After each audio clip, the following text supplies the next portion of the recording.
Good evening বন্ধুরা, আমি পার্থ বিশ্বাস, আপনারা দেখছেন সিভিল গুরুজি।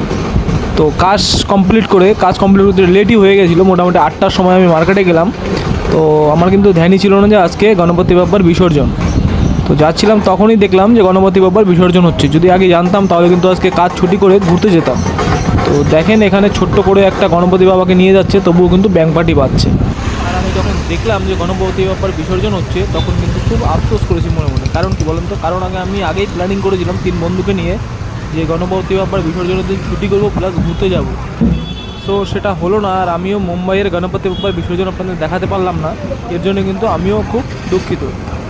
আমার মনে থাকতো যদি আপনারা যে আমার ভিডিও দেখেন তারা যদি সবাই আমাকে সাবস্ক্রাইব করতেন তাহলে আমিও একটা এক্সাইটেড থাকতাম। আমার ঠিক মনে থাকতো যে আজকে গণপতি বাপ্পার বিসর্জন, আমার ফ্রেন্ডদেরকে দেখাতে হবে গণপতি বাপ্পার বিসর্জন কীভাবে হচ্ছে। এর জন্য কিন্তু আমি ঠিক ভিডিও করতাম, মনেও থাকতো ভিডিও করতাম।